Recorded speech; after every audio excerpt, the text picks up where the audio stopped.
So let's talk about then for business owners, property managers, real estate agents in general, what are the tools we should be 100% using now to take care of some of the heavy lifting and help us to boost our productivity? Yeah, well, I think in communication, I think using a large language model is just a must, so whether it's ChatGPT or Claude or Perplexity or any of the new ones which are free, like DeepSeek and things like that. In fact, I would say now, like, if you don't have a large language model as your homepage, you're probably not thinking about AI the right way, because AI is just such a fantastic gap closer when it comes to, the knowledge that we don't have. And so I think, number one is, obviously a large language model would be the way that, where I would start. And then, like then you can probably dive into some other things. So, which are purpose built for, I think the real question is, like, where are the pain points in your business? Like, what are the things that you do repetitively over and over again that you really wish that you had an assistant or something like that to help you with? And I'll give you an example. In our business, we receive a lot of emails, and I think it's probably the same for a real estate business.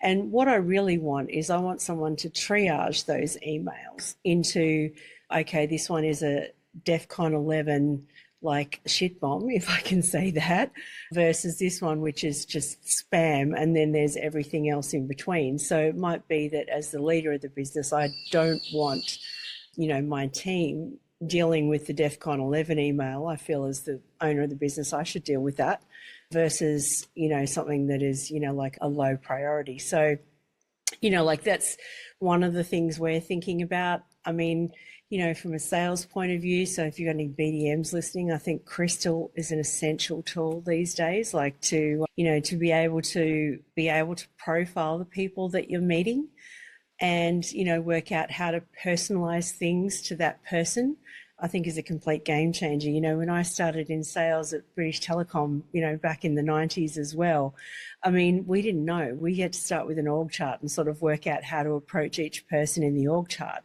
Whereas, I think now, if I had these tools now, I would probably throw everyone's Crystal profiles into ChatGPT and say, who's the best person to deal with this person, or who's the best person to deal with that person.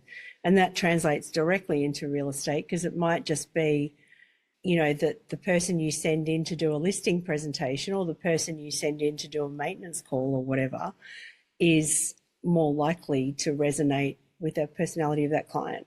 And so I think, tools like that just give you complete unfair advantage when it comes to, dealing with people and working in property management. So they would be my top three. Like, you need a large language model as your homepage. Crystal knows, I think, if you're in any sort of customer facing role. And now I can't even remember the third one that I said. You said the email, and I was going to actually ask you, so yeah. What is the email? Because I definitely need that one. What is the email management tool? Yeah, so that's an agent that we're building ourselves. Like, so you'll be hearing, like, real estate agents aren't the only agents in town at the moment. Everyone's talking about AI agents as being the next wave of AI. And what that means is that these, purpose-built, let's just call them chatbots, they're purpose-built for a particular task and usually built by the company. So I'm sort of, building this chatbot myself to be able to work with us, so that all of those emails come into 6 different Slack channels, and then we can sort of, deal with them like that. And then that would be available to the public then, or like through a subscription model or something like that? Yeah, so the underlying technology is like, so, you could use maybe something like Chatbase or N8N or something like that. If you're more technically minded, I mean, I can't help myself, so I'm always diving into something. But, like, there are people out there that are building chatbots. Like, I'm actually building some chatbots for sales agents at the moment. So, things to help you write listing descriptions, things to help you with your listing presentation agenda, stuff like that. Yeah. So it's a deeper dive into, like, most people that I work with are using ChatGPT. So this is the actual AI agents are a kind of deeper dive, more personalized to your business and your brand, your tone of voice. Is that right?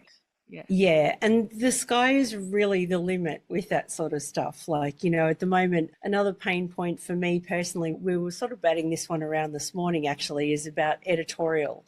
You know, people send us submissions all the time and we've got to be the bad guy. And I think there's a similar parallel in property management. So correct me if I'm wrong, is, people send us something and they'll go, can you publish this for free? And we'll look at it and clearly it's a brand promotional thing. And so, like we have to go back and say, no, I'm sorry. Like, it's not you, it's the piece. um, and, but people think that we're just being mean by, not publishing something. But now with ChatGPT, we can say, all right, well, so where does this piece not meet the editorial guidelines, and send them back a very nice reply. And then they actually get it. And then they can sort of, come back to us with something better. And I think with property management too, it's probably the same. Like you probably get people making outlandish requests of you all the time. The one that I was using a lot last year was, can I please keep a horse in my backyard in Broadbeach waters? Like your general reaction when you've got all the things going on in your world is just to say, are you kidding me? No, or heck no, or whatever. But, like if you're using something like a large language model, it can really help you, communicate either in the company style or tone or in a more emotionally intelligent style and tone, or, and like since even in the last 12 months, I mean, ChatGPT 4.5, they're calling that the vibe model because it's like quite emotionally intelligent. You don't even have to ask it for, can I have a response with a high EQ anymore, because it does it automatically. That's crazy. I've just started using Claude.ai and I've noticed its emotional responses and its language has a lot more emotion in it. And I had a couple of, emails that needed a lot of technical stuff as well as a lot of emotional stuff in there. And it absolutely, or Claude or whoever it is, absolutely nailed it, nailed the response. So I found that just mind blowing. I think Claude, I mean, I subscribe to all of them now, like probably because I'm always testing different models for different purposes.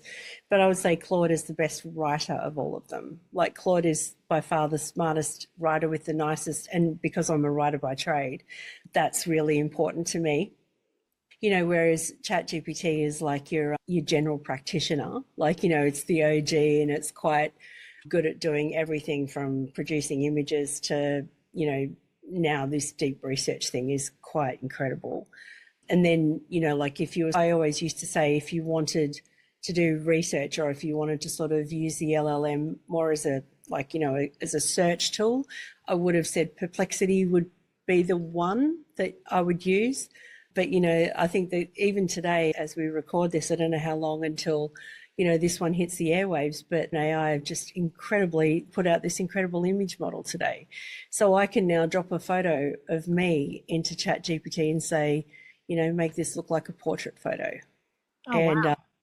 I don't think it's got it quite right for me, but, all those old problems that it had with, putting text on images and things like that. I'm about to test a few of those actually and do a quick hurried post for my blog this afternoon.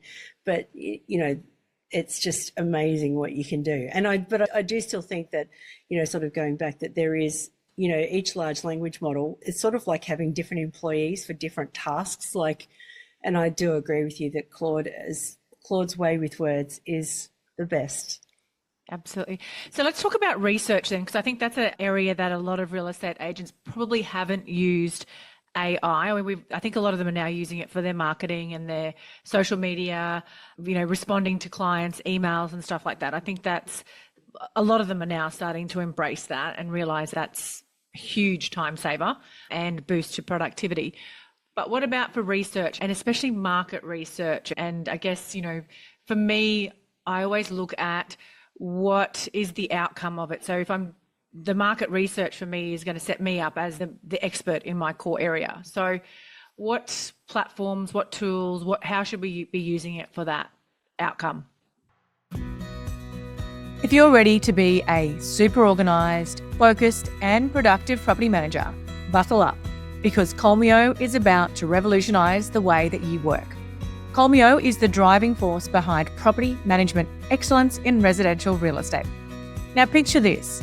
a comprehensive end-to-end system designed to be the beating heart of your property management tasks, manage your properties, owners and tenants, and handle payments, inspections, and even marketing listings without leaving the platform.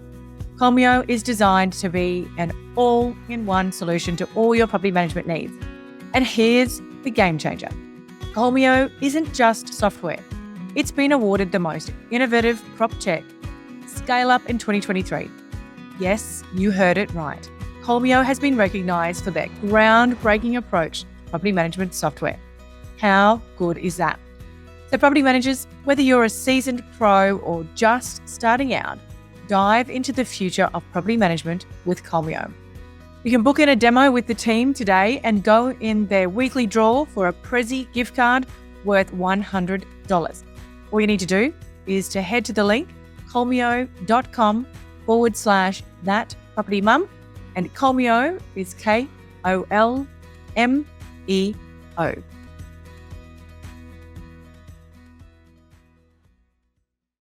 Well, there's so many use cases for deep research beyond just the obvious market research. Like I would say things like a SWOT analysis, like of your competition in the local area.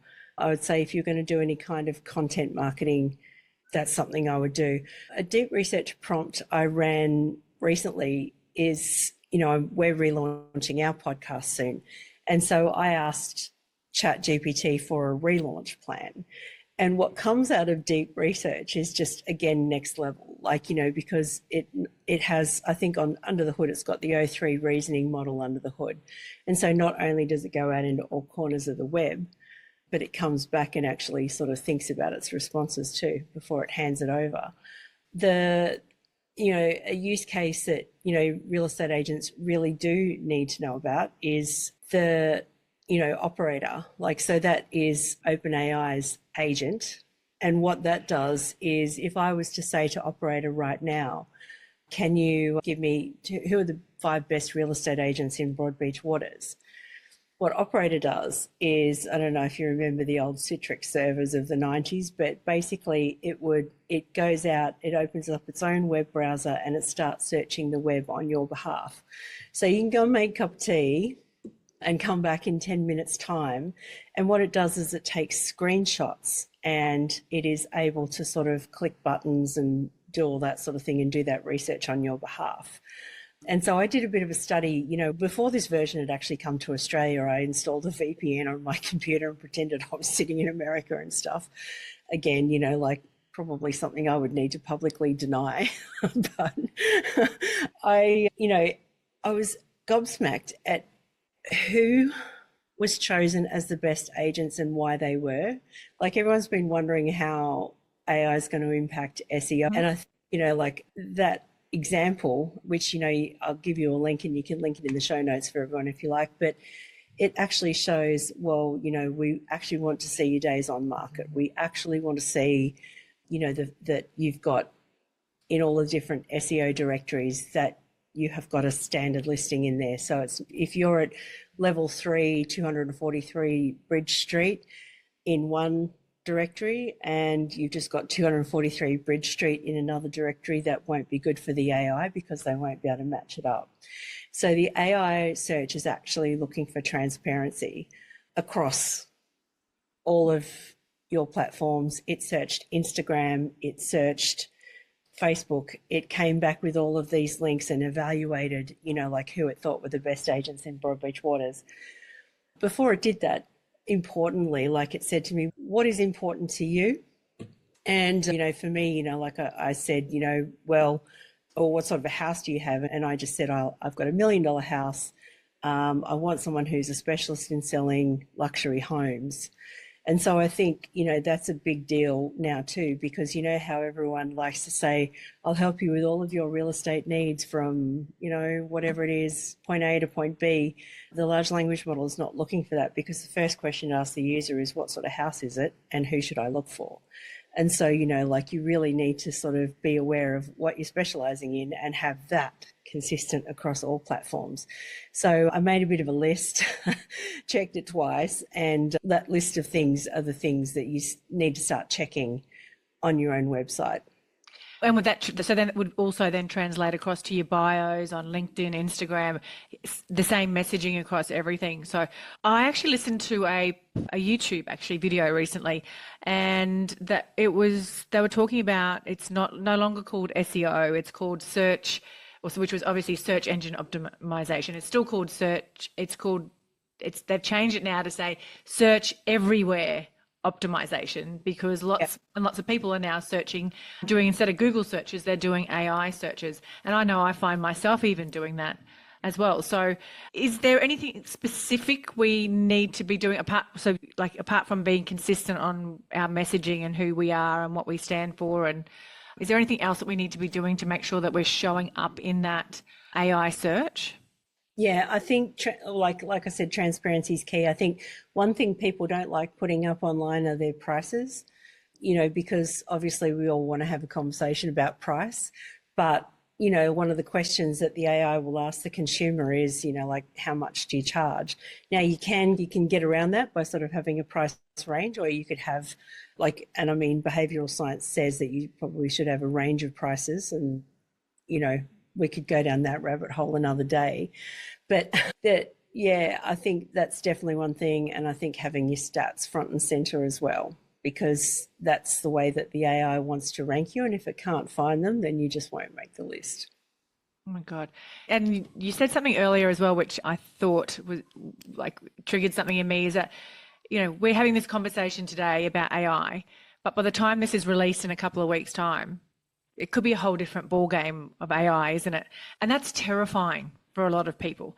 So what do you say to somebody who is sitting in that fear, doesn't even want to look at AI just yet? What do you say to that agent? I would say, well, number one, it's not going anywhere. I believe in AI like I believed in the internet back in the early 90s. So I'd say it's not going anywhere, but I would also say it's not too late. It's not too late to sort of start getting on board. And, the number one thing I've been telling everyone is, make it your search engine. Like, that's number one, because, that will trigger a whole lot of things. But then number two is, actually sit down, work out where your day is. Like, I think the easy thing is to get really overwhelmed by the sheer amount of stuff. But just because everything's on the menu doesn't mean you have to eat it. You only sort of need the bit that's actually going to benefit you. And I think that's where if you just sit and think about, where am I slow? Where could I improve? It might be that everything's sweet. So, okay, well, then communication is a really good place to start.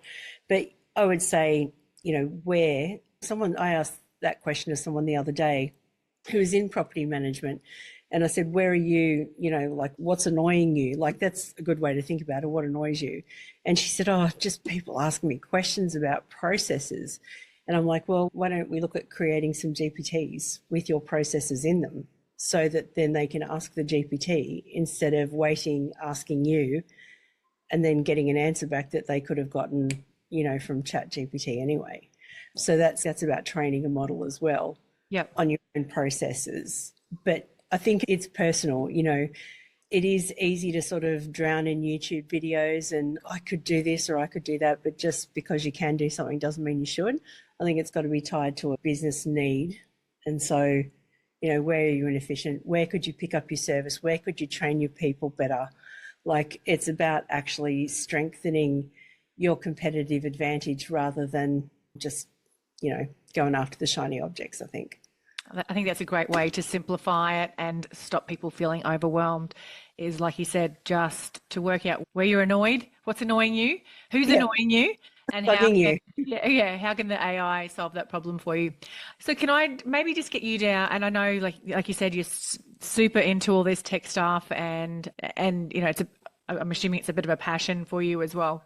It terrified, I just seem to go down rabbit holes and then I forget where I started and come up for air and I've really achieved nothing. But can you cast your vision forward for me and let us know what where this is all heading? How do you see, and maybe make it specific for real estate businesses, because I know you're in this industry as well. What is the future kind of going to look like for us in AI? That's such a good question. And, like I actually think, well, that none of us, our imaginations aren't big enough to see what's coming.